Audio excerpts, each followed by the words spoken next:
Good morning student. आज अपन बात कर रहे हैं औरंगजेब के राजपूतों से संबंध। इससे पहले अपन ने देखा था कि अकबर के समय राजपूतों से वैवाहिक संबंध स्थापित किए थे, मैत्रीपूर्ण संबंध स्थापित किए थे।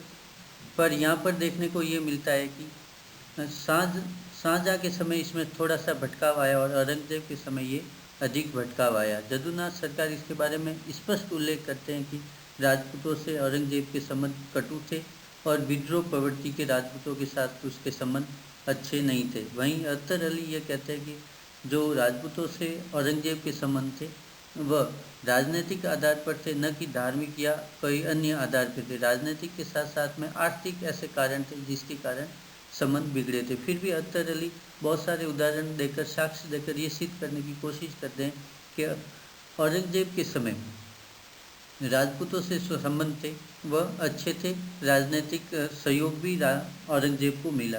वो उदाहरण देते कि 1679 ईस्वी में औरंगजेब ने राज सिंह को निशान भेजा। उत्तराधिकार के विपरीत पक्ष में भी भाग लेने पर जसवंत सिंह को यानी 7,000 का मनसब दिया। अर्थात जब उत्तराधिकार का युद्ध हुआ था तो दादा सिखों के पक्ष में जसवंत सिंह चले गए थे। फिर भी जब जीत औरंगजेब की हो गई उसके बाद में जसवंत सिंह को फिर भी उन्होंने वापस अपने मनसबदारों में शामिल किया और 7,000 का मनसब दिया। जय सिंह को उन्होंने 7,000 का मनसब दिया। इस प्रकार वो ये सिद्ध करते हैं कि मनसबदारों की जो कुल संख्या हिंदुओं की 33% थी, उनमें से 14% जो मनसबदार थे वो राजपूत थे। इस प्रकार ये सिद्ध करने की कोशिश की गई कि जो पहले की जो नीति आई थी राजपूतों के प्रति, अकबर की या जहांगीर की, वो औरंगजेब के काल में भी लगातार चलती रही। उसके उदाहरण उन्होंने मनसबदारों में कितने परसेंटेज राजपूतों के हैं, जय सिंह को मनसब देना या फिर जसवंत सिंह को मनसब देना, राज सिंह को निशान भेजना। निशान वैसे इस्लाम के जो कट्टर इस्लाम सुन्नी मानते हैं उसके विरोध है, फिर भी वो राजनीतिक कारण से उसको निशान भेजते हैं। इन सब साक्ष्यों के आधार पर ये करने की कोशिश की गई कि राजपूतों से उनके संबंध अच्छे थे। पर देखते हैं कि 1679 ईस्वी के बाद जब जसवंत सिंह की मृत्यु हो जाती है उसके बाद में उनका जो बेटा नहीं होता है, वास्तविक बेटा नहीं होता है, तो उस स्थिति में राजकोष का जो बकाया था उसको वसूल करने के लिए वो जोधपुर पे अधिकार की घोषणा कर देते हैं। और उस समय ये कहते हैं कुफ्र का दरवाज़ा टूट गया, यानी इस्लाम के की जीत होगी। इस प्रकार यहाँ पर थोड़ा सा वापस विचलन देखने को मिलता है। और इस कारण जब जसवंत सिंह के बाद में पुत्र हो जाता है और उसकी जगह वो इस विरोध को रोकने के लिए इंद्र सिंह को शासक मान लेते हैं और उसको निशान और स्वरूपा भेज देते हैं, तब स्थिति जटिल हो जाती है और राजपूतों के और औरंगजेब के संबंध वहाँ से विरोध में हो जाते हैं, एक दूसरे के कटु हो जाते हैं। और यहाँ पर राठौड़ और सिसोदिया का संगठन बन जाता है। दुर्गादास राठौड़ के कारण वो संबंध, सिसोदिया भी उनके पक्ष में, राठौड़ों के पक्ष में आ जाते। इस प्रकार दो राजपूत जो वंश थे, सिसोदिया वंश और राठौड़ वंश। सिसोदिया थे मेवाड़ के और राठौड़ जो जोधपुर के थे, जिसको हस्तगत करने की कोशिश कर ली गई थी औरंगजेब के द्वारा। दोनों ने संगठन कर लिया और इसका लगातार विरोध करते रहे। इस प्रकार यहाँ पर देखने को मिला कि राजपूतों के संबंध जो थे औरंगजेब से यहाँ खराब होते गए। इसका विरोध उन्होंने लगातार किया, दुर्गादास ने लगातार इसका विरोध किया। पर यहाँ पे भी देखें, जयपुर के शासक कछुआ वंश, जैसलमेर के भाटी, बीकानेर के भाटी या बीकानेर के शासक बाद में, ये सभी औरंगजेब के प्रति वफादार रहे, निष्ठावान बने रहे।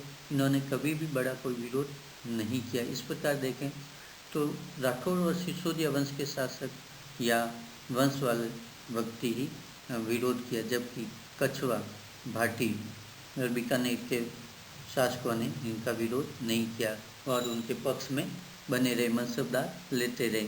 इस प्रकार यहाँ पर देखने को मिला कि सभी राजपूत औरंगजेब के विरोध में नहीं थे। राजनीतिक कारणों से कुछ विरोध जरूर किया, धार्मिक कारण उसमें एक तरीका हो सकता है जिससे कि कुछ लोग उसके साथ मिल सके, लेकिन वास्तविक देखें तो राजनीतिक कारण थे, क्योंकि जोधपुर को हस्तगत करना और सिसोदिया से उनके संबंध होना, सिसोदिया को भी लगातार विरोध का सामना करना पड़ रहा था और औरंगजेब का। इस कारण वो दोनों का संगठन बन गया और औरंगजेब का विरोध किया। ये सब साक्ष्य के आधार पर अपन कह सकते हैं कि औरंगजेब की जो राजपूतों के प्रति नीति थी वह 1679 ईस्वी के बाद में परिस्थितियों के कारण लगातार विरोध हुआ, क्योंकि उसको दक्षिण में जाना पड़ा। वहाँ पे भी मराठों का लगातार विरोध हो रहा था, जाटों का लगातार विरोध हो रहा था उत्तर में देखे तो, और उत्तर में देखे तो सिखों का लगातार प्रभाव पड़ रहा था, जाटों का प्रभाव पड़ रहा था। इसलिए उसकी जो राजनीति थी उसमें राजपूतों के अलावा अन्य मनसबदारों को शामिल करने की कोशिश की गई, लेकिन धीरे धीरे विरोध जब ज़्यादा हुआ तो वापस वह पुरानी जो नीति थी उस पर आ गया और महत्वपूर्ण संबंध बनाने की कोशिश की, क्योंकि जब वो दक्षिण में रह रहा था उत्तर में लगातार विरोध हो रहे थे। ऐसी स्थिति में उसमें वापस पूर्व की ओर जो शासक थे उनकी, अकबर की जो नीतियाँ थी या जहांगीर की जो नीतियाँ थी उनका अनुसरण करने की कोशिश की और महत्वपूर्ण संबंध राजपूतों से बनाने की कोशिश की। अर्थात वापस जो पहले की नीतियाँ थी उस पर आने पर उसको मजबूर होना पड़ा। उसका कारण था लगातार दक्षिण में अराजकताएँ, मराठों का लगातार विरोध हो रहा, तो उत्तर में जाटों और सिखों का प्रभाव लगातार बढ़ रहा था। ऐसे स्थिति में औरंगजेब को भी एक बार कहना पड़ा। एक बुढ़िया ने जब उससे शिकायत की कि मेरे साथ अन्याय हो रहा है, तब उसने कहा कि अल्लाह से दुआ कर तेरे लिए अलग बादशाह की मांग कर, क्योंकि मैं अब वो सब कुछ नहीं दे पा रहा हूँ। इस प्रकार यहाँ देखने को मिला कि जो परिस्थितियाँ थी, राजनीतिक स्थितियाँ थी, तत्कालीन विरोध, अराजकताएँ जो फैल रही थी उसके कारण उसने राजपूतों का कुछ विरोध झेलना पड़ा। पर कुछ ऐसे भी शासक थे राजपूत जो उसका लगातार सहयोग कर रहे थे, उसके प्रति निष्ठावान बने रहे। इस प्रकार जो इसका टर्निंग पॉइंट अपन कह सकते हैं या परिवर्तन वाला काल कह सकते हैं, वो 1679 ईस्वी में आया, जब औरंगजेब ने उत्तराधिकार जो नहीं थे उसका बेटा, उस समय उसका जन्म नहीं हुआ था जसवंत सिंह जी के बेटे का, तो अधिकार करने की कोशिश की गई। इस प्रकार यहाँ देखने को मिलता है कि औरंगजेब का राजपूतों ने विरोध किया और उसके धीरे धीरे वापस भी जब स्थितियाँ वापस सामान्य होने लगी तो मुगलों का वापस राजपूतों ने सहयोग किया साम्राज्य विस्तार के लिए और उसको सुदृढ़ बनाए रखने के लिए। इसमें जो आपने नोट्स में देखा है पैराग्राफ, उसको जोग्राफिकल या फिर उसको व्यू में देखने की कोशिश करें, जिससे समझ में आपको आसानी से आ पाएगा, और ग्राफ बनाने की भी कोशिश करें जिससे आपको कोई भी चीज़ है वो आसानी से समझ में आ जाएगी। Thank you all of you.